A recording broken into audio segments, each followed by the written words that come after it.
Hello everyone, good morning. आप सभी लोगों का बहुत बहुत स्वागत है आज के इस हमारे सेशन में। तो जो लोग भी क्लास में जुड़े हैं तो एक बार सभी लोग जल्दी से क्लास को शेयर कर दीजिए, इन वीडियो को लाइक करेंगे। ठीक है, टॉप 15 प्रश्नों को इस क्लास में हम लोग देखेंगे। ठीक है, तो एक बार जल्दी से क्लास को शेयर करेंगे। जो लोग भी क्लास में पहली बार जुड़े हैं तो प्लीज़ चैनल को सब्सक्राइब करेंगे, बेल आइकन को प्रेस करेंगे ताकि वीडियो का नोटिफिकेशन डेली आप सभी लोगों को मिल सके। ठीक है, उम्मीद है सभी लोग स्वस्थ होंगे, अच्छे से आप सभी लोगों की पढ़ाई चलने लग रही होगी। ठीक है, तो चलिए बढ़ते हैं आगे। आज के फर्स्ट क्वेश्चन को देखते हैं। बताएंगे, हृदय एक सुरक्षात्मक झिल्ली से घिरा रहता है जिसे कहते हैं। तो सभी लोग बताइए क्या कहा जाता है। ठीक है, एंडोकार्डियम, मीजोकार्डियम, पेरिकार्डियम या कार्डियम। तो हृदय जो है एक प्रकार के सुरक्षात्मक झिल्ली, तो किससे घिरा रहता है ये बताना है आप लोगों को। ठीक है, तो जल्दी से आप लोग बता दीजिए। ठीक है, किससे घिरा रहता है तो क्या हो जाएगा। ठीक है, तो किससे घिरा रहता है क्या हो जाएगा, पेरिकार्डियम। ठीक है, हृदय एक सुरक्षात्मक झिल्ली जिससे घिरा रहता है उसे क्या कहते हैं तो पेरिकार्डियम। एक थैली होती है जो हृदय और प्रमुख रक्तवाहिकियों को घेरने का कार्य करेगी। ठीक है, क्या करेगी, वाहिकाओं की शुरुआत को घेरने के कार्य करेगी। क्या करेगी, यह जो है ना पेरिकार्डियम जो है ना रेशेदार ऊतकों से बना होता है और इसमें तरल पदार्थ होता है जो हृदय को ठीक से काम करने में मदद करता है। ठीक है, पेरिकार्डियम को छाती में स्थिर स्थिति में रखता है। ठीक है, ध्यान रखिएगा, स्थिर स्थिति में रखता है पेरिकार्डियम हृदय को जो है ना। ठीक है, छाती में स्थिर स्थिति में रखता है। पेरिकार्डियम हृदय को संक्रमण और अन्य क्षति से बचाता है। ठीक है, इंडोकार्डियम क्या होता है तो एंडोकार्डियम जो है ना हृदय की सबसे भीतरी परत होती है जो कच्छों और बाल्बों को ठीक है ठीक है स्तरित करती है, यानी कि एक अस्तर बनाने का कार्य करेगी। ठीक है, यानी कि कई अस्तर से मिलकर बना रहेगा। तो ये सबसे भीतरी परत होती है हृदय की, एंडोकार्डियम। ठीक है, और मीसोकार्डियम जो है मीसोकार्डियम जो है उत्तक की एक दोहरी परत होती है जो भ्रूण के हृदय को सहारा देने का कार्य करती है। भ्रूण के हृदय को सहारा देने का कार्य करेगी। ठीक है, ये चीजें ध्यान रखेंगे। और कार्डियम एक शब्द है जो कि विटामिन अनुरूप ठीक है मोलस्क की एक प्रजाति है। ठीक है, ध्यान रखना है इसमें से। ठीक है, कार्डियम। ठीक है, एक कैप्सूल भी आता है कार्डियम का। चलिए आगे बढ़िए, नेक्स्ट क्वेश्चन को देखेंगे। एक वयस्क में सामान्य कैल्शियम का स्तर आप लोगों को बताना है। एक वयस्क में सामान्य कैल्शियम का स्तर कितना होता है, 8.6 से 10 mg प्रति डीएल। ठीक है, 10 से 13 mg प्रति डीएल, 13 से 15 mg प्रति डीएल या 15 से 19 mg प्रति डीएल। तो क्या हो जाएगा सेकंड का ऑप्शन ए हो जाएगा दोस्तों यहाँ पे, यानी कि 8 से ठीक है 8.6 से लेके ठीक है 10 mg प्रति डीएल हो जाएगा। ठीक है, यानी कि प्रति डेसीलीटर होता है। ध्यान रखिएगा, एक वयस्क में रक्त कैल्शियम का स्तर। ठीक है, ध्यान रखिएगा सभी लोग। कैल्शियम जो क्या करेगा तो शरीर में सबसे ज्यादा पाए जाने वाला खनिज तत्व होता है। कैल्शियम की कमी या ज्यादा मात्रा से दोनों से ही नुकसानदायक हो सकता है। ठीक है, आगे बढ़िए, नेक्स्ट क्वेश्चन को देखेंगे। थर्ड नंबर बताएंगे, एक वयस्क में समान ग्लोमेरुलर फिल्ट्रेशन दर। ठीक है, क्या ग्लोमेरुलर फिल्ट्रेशन दर पूछा गया है तो आप लोगों को बताना है कितना होता है। ठीक है, 50 ml प्रति मिनट, 100 ml प्रति मिनट, 150 ml प्रति मिनट या 200 ml प्रति मिनट। तो यहाँ पे क्या हो जाएगा दोस्तों, सभी लोग बताएंगे।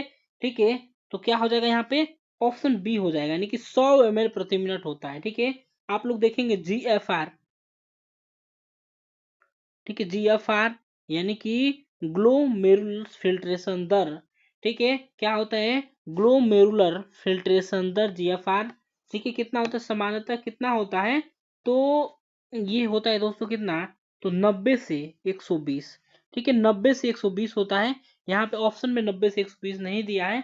ठीक है, 90 से 120 होता है। देखिए, इसका मतलब है कि हर मिनट में गुर्दे के ग्लोमेरुलस कि कितना खून गुजरता है उसका ये बताता है, यानी कि 90 से 120 ml प्रति मिनट खून जो है ना गुर्दे से गुजरने का कार्य करेगा। ठीक है, इसके लिए टेस्ट भी किया जाता है।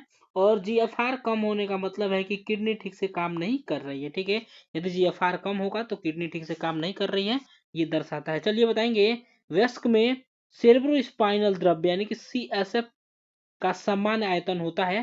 ठीक है, सेरेब्रोस्पाइनल द्रव्य का ठीक है सामान्य स्तर कितना होता है तो सभी लोगों को यहाँ पे बताना है। फोर्थ का क्या हो जाएगा, यानी कि क्या होगा 50 से 100 ml प्रति, ठीक है, ml, 100 से 125, 150 से 175 या 125 से 150 ml। तो क्या हो जाएगा यहाँ पे, ऑप्शन डी हो जाएगा दोस्तों, यानी कि 150 से, सॉरी 125 से 150 ml जो है ना, वेस्को में सेरेब्रो स्पाइनल द्रव्य का समान आयतन होता है, यानी कि CSF का समान आयतन होता है।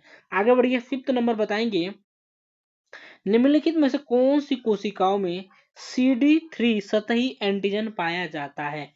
ठीक है, ठीक है, तो बताइए क्या हो जाएगा, कौन सी कोशिकाओं में CD3 सतही एंटीजन पाया जाता है। ग्रेन्युलोसाइट, ठीक है, टी कोशिकाएं या मोनोसाइट या बी कोशिकाएं।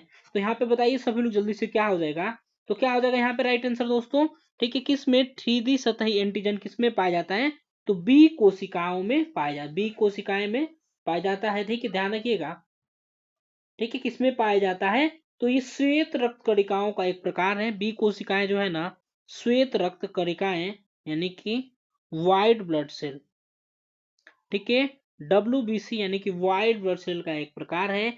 यह कोशिकाएं प्रतिरक्षा प्रणाली के हिस्सा है और शरीर को संक्रमण से बचाने में मदद करेगी। ठीक है, ध्यान रखिएगा, बी कोशिकाओं को बी लिम्फोसाइट्स भी कहा जाता है, ये चीजें ध्यान रखना है। ठीक है, और यहाँ पे, ठीक है, ग्रेन्युलोसाइट्स क्या होता है, तो श्वेत रक्त कोशिकाओं का एक, ठीक है, समूह होता है, जिससे, ठीक है, जिसे ल्यूकोसाइट्स भी कहा जाता है, ये चीजें ध्यान रखना है। ठीक है, ये क्या करेगा, तो ये कोशिकाएं संक्रमण, एलर्जी और सूजन से लड़ने में मदद करता है। ठीक है, देखिए टी कोशिकाएं क्या है, तो अनुकूली प्रतिरक्षा प्रणाली के रूप में जाने जाने वाली एक प्रमुख लड़ाका है, यानी कि प्रतिरक्षा प्रणाली देने का कार्य करेगी। देखिए मोनोसाइट्स क्या है, तो श्वेत रक्त कोशिकाओं का एक प्रकार है। ये क्या करेगी, तो ये रक्त में सॉरी सबसे बड़े ल्यूकोसाइट्स होते हैं, ध्यान रखना है। ठीक है, और ये क्या करती हैं, तो शरीर में प्रतिरक्षा प्रणाली को मजबूत करती हैं और बाहरी बैक्टीरिया, वायरस, फंगस से लड़ने में मदद करता है मोनोसाइट्स। चलिए आगे बढ़ेंगे, नेक्स्ट क्वेश्चन को देखेंगे। अगला प्रश्न बताइए क्या हो जाएगा। ठीक है, वसा से ग्लूकोज का संश्लेषण, वसा से ग्लूकोज का संश्लेषण क्या कहलाता है, तो सभी लोग जल्दी से बताएंगे। ठीक है, सभी लोग जल्दी से बताइए क्या कहलाता है, वसा से ग्लूकोज का संक्रमण। तो ये क्या हो जाएगा यहाँ पे, ऑप्शन डी हो जाएगा। ठीक है, यानी कि ग्लूकोनियोजेनेसिस कहलाता है। ठीक है, ग्लूकोनियोजेनेसिस कहलाता है, एक प्रकार का क्या है, तो ये चयापचय प्रक्रिया है जो गैर कार्बोहाइड्रेट स्रोतों से ग्लूकोज का उत्पादन करेगी। जो गैर कार्बोहाइड्रेट होते हैं ना, उनसे ग्लूकोज का, ठीक है, उत्पादन करती है। ध्यान रखिएगा, यह यकृत और गुर्दे तक, ठीक है, गुर्दे में तब होती है जब शरीर में ग्लूकोज की आवश्यकता होती है। ठीक है, आगे बढ़ेंगे। और ग्लाइकोसिस क्या होता है, तो ग्लाइकोसिस क्या होती है, इसे ग्लाइको अपघटन कहते हैं। कोशिकीय श्वसन की प्रथम अवस्था होती है जो कोशिका द्रव्य में होती है। ठीक है, ग्लाइकोसिस क्या होती है, तो कोशिकीय श्वसन की प्रथम अवस्था होती है जो कोशिका द्रव्य में होती है। आगे बढ़िए, तो क्रेब्स साइकिल क्या है, जिसे क्रेब्स चक्र कहा जाता है। ठीक है, तो ये क्या है, श्वसन की दूसरी अवस्था होती है। क्रेब्स चक्र क्या है, तो श्वसन की दूसरी अवस्था होती है। यह कोशिकाएं माइट्रोकांडिया में होती है। ठीक है, ये कहाँ पे होती है, तो माइट्रोकांडिया में होती है। और यहाँ पे देखिए अगला क्या है, ठीक है, इसको समझेंगे। ठीक है, सेपोनिफिकेशन क्या होता है, ठीक है, सेपोनिफिकेशन क्या होता है, तो साबुन बनाने की प्रक्रिया होती है। क्या होती है ये, तो साबुन बनाने की प्रक्रिया होती है। इस प्रक्रिया में वसा या तेल को क्षार के साथ मिलाकर साबुन और ग्लिसरॉल बनाया जाता है, ये चीजें ध्यान रखना है। आगे बढ़ेंगे हम लोग, नेक्स्ट क्वेश्चन को देखेंगे। 7 नंबर देखिए क्या हो जाएगा, किसके अतिरिक्त सभी, ठीक है, किसके अतिरिक्त सभी प्रेरक कोशिकाएं हैं, तो सभी लोग जल्दी से बताएंगे। ठीक है, प्रेरण तंत्रिकाएं हैं पूछा गया है। ठीक है, यानी कि मोटर नर्व्स, प्रेरण किसको छोड़ के, यानी कि किसको छोड़ के, यहाँ पे सभी लोग जल्दी से बताएंगे। तो क्या हो जाएगा, ट्रीजेमिनल हो जाएगा, ऑप्शन क्या हो जाएगा, डी हो जाएगा। इसको छोड़ के सभी जो हैं प्रेरण तंत्रिकाएं हैं। ठीक है, ट्रीजेमिनल क्या होता है, तो चेहरे में होने वाली गंभीर दर्द होता है।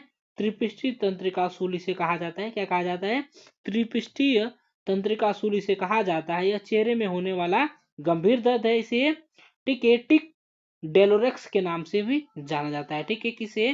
तो ट्रिजेमिनल को ट्रिक के नाम से भी जाना जाता है। ठीक है, एसेसरी क्या होता है? ठीक है, चलिए तो हम लोग आगे बढ़े, नेक्स्ट क्वेश्चन को देखें, इस सब चीजों के बारे में देखें। आगे बढ़िए, बताइए यहाँ पे मेडिसिन के जनक बताना है यहाँ पे कौन है। ठीक है,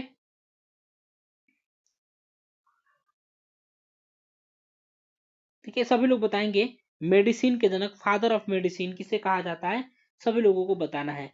फादर ऑफ मेडिसिन किसे कहा जाता है? आसान क्वेश्चन है, सभी लोगों को बताना है। ठीक है, फादर ऑफ मेडिसिन आसान क्वेश्चन है, तो यहाँ पे क्या हो जाएगा? ठीक है, हिपोक्रेटस को, यानी कि ऑप्शन बी हो जाएगा यहाँ पे। हिपोक्रेटस को चिकित्सा का जनक माना जाता है, फादर ऑफ मेडिसिन इन्हें माना जाता है। ठीक है, देखिए हिपोक्रेटस ने चिकित्सा को वैज्ञानिक आधार पर स्थापित किया था। उन्होंने चिकित्सा पद्धति के नैतिक मानकों को बढ़ाया और कई बीमारियों को सही, ठीक है, सही विवरण दिया था इन्होंने, हिपोक्रेटस ने। ठीक है, चलिए तो आगे बढ़िए, हिपोक्रेटस हो जाएगा यहाँ पे। मेडिसिन के जनक किसे कहा जाता है? हिपोक्रेटस। अगला प्रश्न देखिए, बताइए सर्जरी का जनक, आसान क्वेश्चन है ये भी, ठीक है, आपने पढ़ा भी होगा। तो सर्जरी का जनक आपसे पूछा गया है, फादर ऑफ सर्जरी, सभी लोग बताएंगे धनवंतरी को, सुश्रुत को, सुकरात को या चरक को।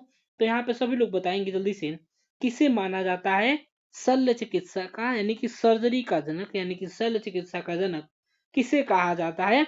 तो यहाँ पे क्या हो जाएगा, सॉरी, तो सुश्रुत को माना जाता है। क्या हो जाएगा? ऑप्शन यहाँ पे बी हो जाएगा, नाइन्थ का। तो सभी लोग, जो लोग भी क्लास को अभी तक शेयर नहीं किए ना दोस्तों, एक बार क्लास को प्लीज सभी लोग जल्दी से क्लास को शेयर करिए।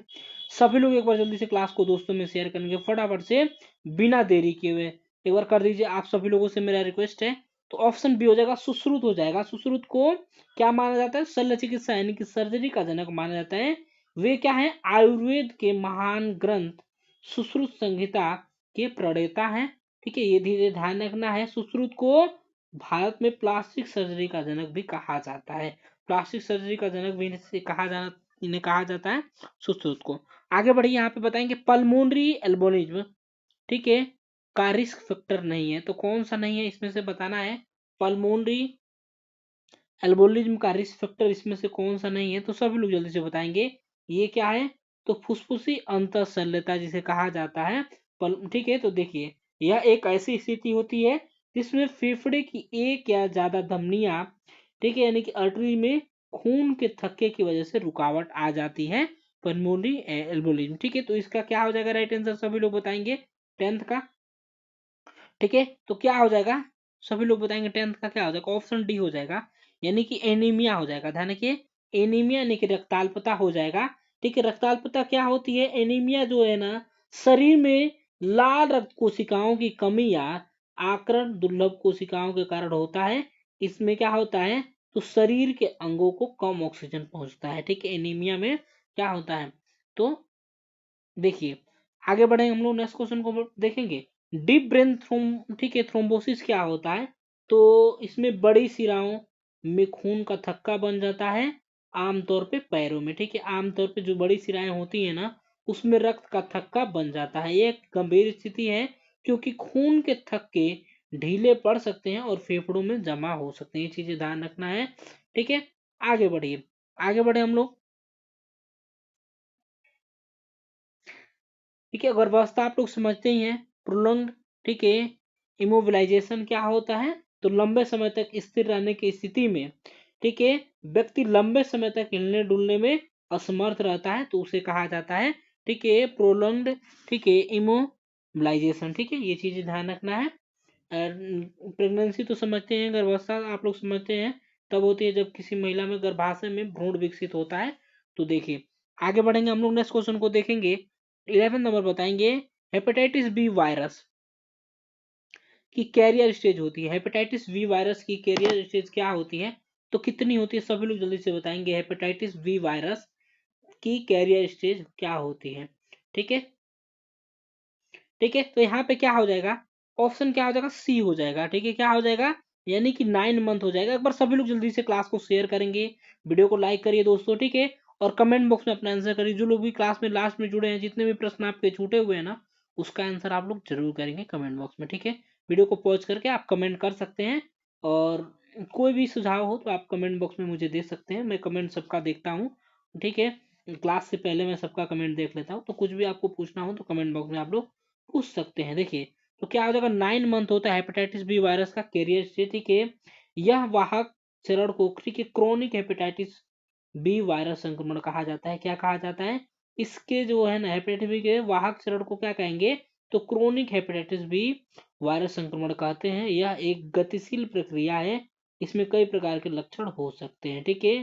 ठीक है, जन्म से माँ के द्वारा संक्रमित होने वाले बच्चे में 90% क्रोनिक क्रोनिक वाहन, ठीक है, क्रोनिक वाहक बन सकते हैं। यहाँ पे ध्यान रखना है। चलिए आगे बढ़िए, नेक्स्ट क्वेश्चन को देखेंगे। 12 नंबर, निम्न में से कौन सा, ठीक है, स्ट्रिंग मटेरियल के साथ सबसे अधिक उत्तक, ठीक है, ठीक है, स्ट्रिंग मटेरियल के साथ सबसे अधिक उत्तक प्रतिक्रिया होती है, तो किसके साथ होती है, सभी लोग जल्दी से यहाँ पे बताइए क्या हो जाएगा।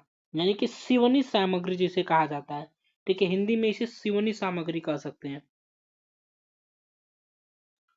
ठीक है, सिवनी सामग्री क्या कह सकते हैं दोस्तों, सिवनी सामग्री से कह सकते हैं, ध्यान रखिएगा, ठीक है। तो ये क्या होता है, तो टाके लगाने के लिए इस्तेमाल होने वाली सुइयां और धागे होती हैं, ध्यान रखना है। तो यहाँ पे क्या हो जाएगा, 12th का राइट आंसर ऑप्शन ए हो जाएगा, यानी कि प्लेन, ठीक है, कैटगट होता है, प्लेन कैटगट होता है। यानी कि इसमें क्या होता है, ध्यान रखिएगा, यानी कि सिवनी सामग्री, यानी कि सीने वाला जो होता है ना मटेरियल, उसकी बात यहाँ पे की जा रही है, तो ध्यान रखिएगा, ठीक है। सिवनी सामग्री प्राकृतिक या सिंथेटिक हो सकती है, ध्यान रखिएगा, ठीक है। चलिए तो यहाँ पे हम लोग क्या देखेंगे, प्लेन कैटगट क्या होता है, एक तरह की सर्जिकल टाका है, होता है जो प्राकृतिक रूप से अवशोषित होता है, और इसे सादा कैटगट सिवनी भी कहा जा सकता है, ठीक है। ठीक है, क्रोमिक कैटगट क्या होता है, तो एक बांझ अवशोषित होने वाली सिवनी होती है, यह भेड़ या बकरी की आंत से मिलने वाले कोलेजन से बनी होती है, ध्यान रखिएगा, ठीक है। चलिए तो हम लोग आगे बढ़े, नेक्स्ट क्वेश्चन को देखें। 30 नंबर बताएंगे क्या हो जाएगा, ठीक है, निम्न, ठीक है, किस स्थिति में, बताइए किस स्थिति में अस्थि मज्जा प्रत्यारोपण बोन मैरो ट्रांसप्लांटेशन उपयोगी नहीं होता है। ठीक है, बोन मैरो के बारे में देखेंगे, अस्थि मज्जा प्रत्यारोपण क्या होता है, तो क्षतिग्रस्त या रोगग्रस्त अस्थि मज्जा को स्वस्थ अस्थि मज्जा स्टेम कोशिकाओं में प्रतिस्थापित करने की एक प्रक्रिया होती है, बोन मैरो ट्रांसप्लांटेशन, ठीक है।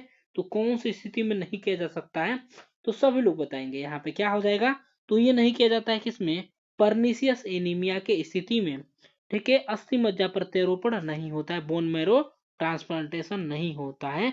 देखिए एक तरह का रक्ताल्पता होता है जो विटामिन बी 12 की कमी के कारण होता है, पर्निशियस एनीमिया विटामिन बी 12 के कारण होता है, और इसका रासायनिक नाम क्या होता है, साइनो, देखिए साइनोकोलामिन होता है विटामिन बी 12 का, और काफी लोगों ने लिखा भी था आज, ठीक है, काफी लोगों ने लिखा था, मैं देखा था भी था, काफी लोगों ने लिखा है, मैंने पूछा था लास्ट क्लास में आप लोगों से, विटामिन ए से लेके के तक का आप लोग रासायनिक नाम लिखेंगे, तो सभी लोग, काफी लोगों ने लिखा था, और जो लोग नहीं लिखे हैं वो लोग लिखेंगे आगे से, ठीक है। इसमें शरीर में लाल रक्त कोशिकाओं की कमी होती है, जिससे क्या होता है, शरीर के ऊतकों तक ऑक्सीजन प्रवाह कम हो जाता है, इससे थकान और कमजोरी महसूस होती है, ध्यान रखिएगा, ठीक है। चलिए आगे बढ़ेंगे, थैलेसीमिया को देखेंगे। थैलेसीमिया क्या है, तो यह खून से जुड़ी बीमारी है जिसमें ऑक्सीजन ले जाने वाला प्रोटीन सामान्य से कम मात्रा में हो जाता है। ल्यूकेमिया पता है, तो ब्लड का कैंसर होता है ना, ठीक है, सभी लोगों को पता है, ठीक है। ल्यूकेमिया क्या होता है, तो ब्लड का कैंसर होता है। और अप्लास्टिक एनीमिया क्या होता है, तो खून खून बनने की क्षमता में कमी हो जाता है इसमें। यह एक दुर्लभ स्थिति है जिसमें शरीर सही मात्रा में खून नई कोशिकाओं में बनाना बंद कर देता है, ये चीजें ध्यान रखना है। चलिए आगे बढ़ेंगे, नेक्स्ट क्वेश्चन को देखेंगे। 15 नंबर बताएंगे, इलेक्ट्रोलाइट कौन से डिस्टरबेंस से टिटैनी रोग हो जाता है, इलेक्ट्रोलाइट के कौन से डिस्टरबेंस से टिटैनी रोग हो जाता है, तो हाइपोकैलेसीमिया, ठीक है, हाइपर मैग्नीसिमिया या हाइपर कैलेसीमिया, ये दोनों, नहीं सॉरी, हाइपर हाइपो है, ये हाइपर है, ठीक है, हाइपो नाइट्रीमिया। तो यहाँ पे सभी लोग जल्दी से बताएंगे क्या हो जाएगा, तो इलेक्ट्रोलाइट के कौन से डिस्टरबेंस से टिटैनी रोग हो जाता है, यहाँ पे क्या हो जाएगा, तो हाइपोकैलेसीमिया हो जाएगा, यानी कि ऑप्शन ए हो जाएगा, हाइपोकैलेसीमिया हो जाएगा राइट आंसर आप लोगों का, ध्यान रखिएगा। 14 का क्या हो जाएगा, ऑप्शन ए हो जाएगा हाइपोकैल्सीमिया। इसमें क्या होता है, तो एक ऐसी स्थिति होती है जिसमें रक्त में कैल्शियम का स्तर कम हो जाता है। क्या होता है, तो रक्त में कैल्शियम का स्तर कम हो जाता है हाइपोकैल्सीमिया में, ध्यान रखिएगा, ठीक है।